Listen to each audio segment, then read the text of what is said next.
a maid that would be the placeholder so when she's not home. But I really fought for this, and when I saw her audition, I said, there's no way we can't have this. We'll trim it down, but it's not going to add length. This actually makes the episodes feel shorter, you know. Even if it's a minute longer, but you enjoy it, you've got relief, and now you go back into the next tense sequence or the, you know, with much more of a energy to go get the next twist in. I mean, like, first and foremost, being a stand-up comedian sort of puts you in that little block of, oh, you'll be funny guy, or you make faces. So at least with this show, I got to go a little bit beyond that and, you know, be a little bit more serious and have a slight amount of nuance and layer to the character as opposed to just doing this. So You don't do that, Mike. oh, you haven't seen all my work.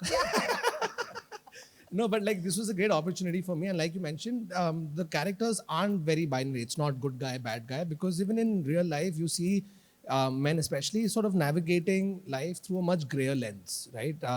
Their likes, their dislikes, wants, needs, etc. are in a more grayer, more complicated space. And I think that sort of makes the character more real and more believable. So that's the takeaway. Hopefully that when the audience watches it, they see a little bit of themselves in the various characters who are there, and they're not just good or bad.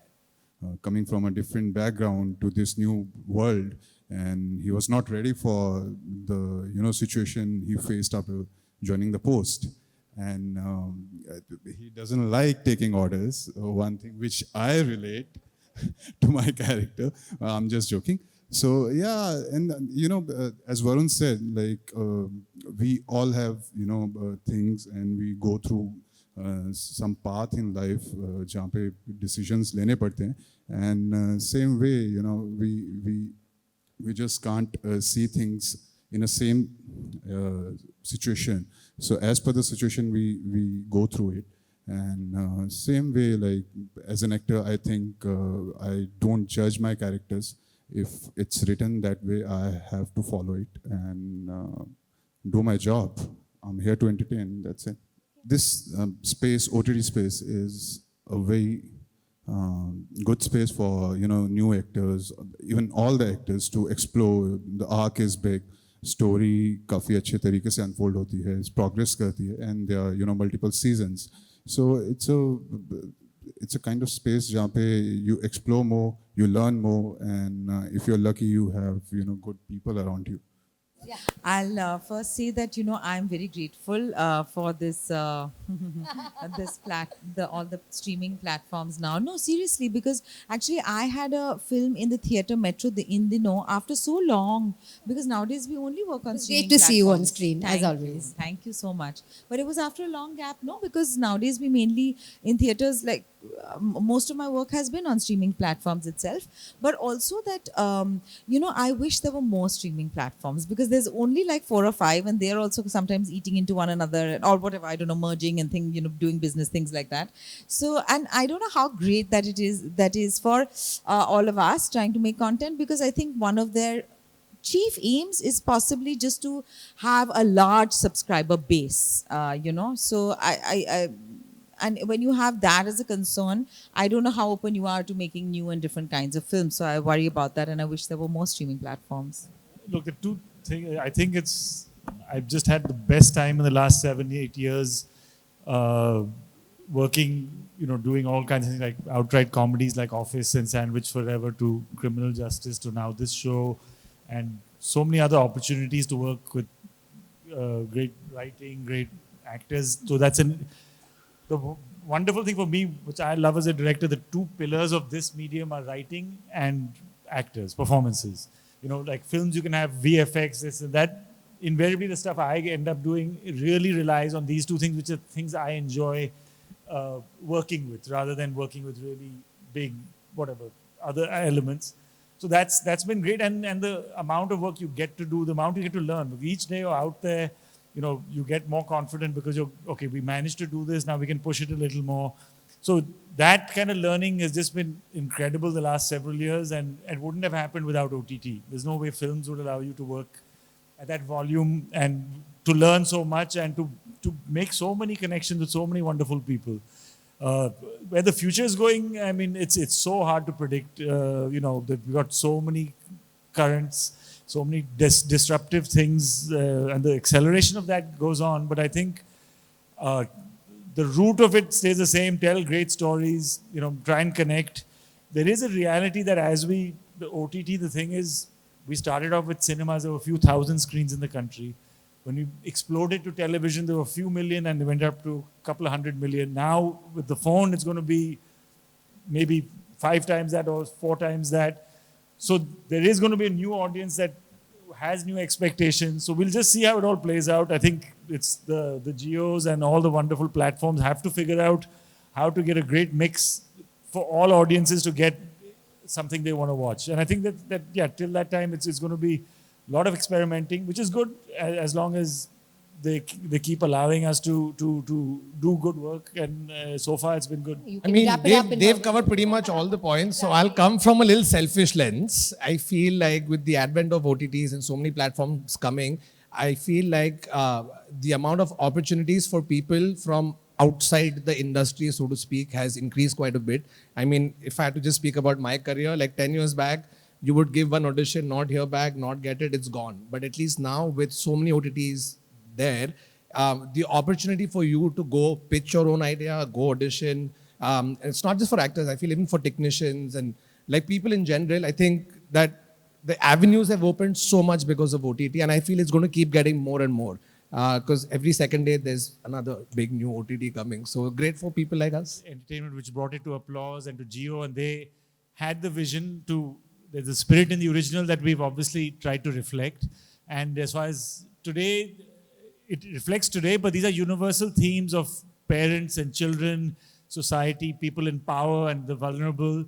So those themes are always relevant. It's how you said it today. We've got the new lens we had as opposed to the original is what social media is like for younger people, and the sometimes disastrous consequences of that, the secrets that now parents don't know about, so those are the kind of things that made it a very relevant thing. And the heart of it, the DNA of it, is obviously a great detective show. And the essence of it obviously is the classic cop. She's supposed to be on her way out. There's a battle of her heart and head about doing her duty as this case comes up. And to top it all, there's an upstart cop that comes in. So those kind of essential elements are obviously what make it really enjoyable to work with. And when you add to that these layers, and what's also always beautiful in these shows, you've seen it, so the reflections of the personal and professional life, that there's something happening in the case which affects her at home and vice versa. So it's just so well blended together, and this longer format gives us a lovely chance to give the actors time, the character time, and the audience's time to really brood and wonder what the secrets are. There's 4 letters that define my career: AMPG, above my pay grade. So I was given this as a brief, and there are a number of considerations why these things happen, and you can either agonize about those things and say, this is what we're given, and we're going to still make it look special.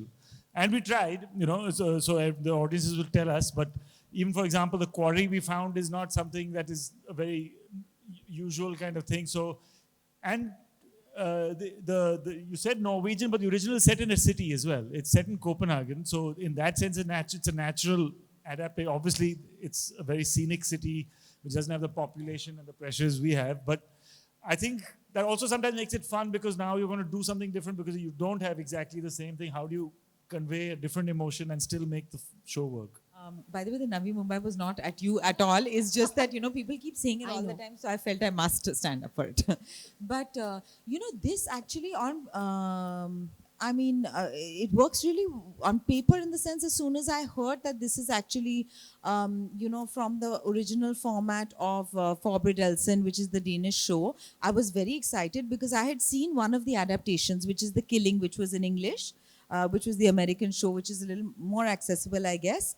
And I had watched that, and it's absolutely fabulous. So I was reassured that this is something which already works. And it works really well. And it was the OG show with a complex female detective character, and which spawned, many other female detective shows. And Sarah Lund, I think her name is, and, she has her own legion of fans. So it was, big shoes to fill. And Rohan was directing it. So I thought that this would be, I was immediately jumped at the opportunity. Oh, I actually don't come with any this preconceived notion that I want to yeah, I want to kind of, find layers or nuance or anything like that. This one, the material was already rich with that. It already came with that.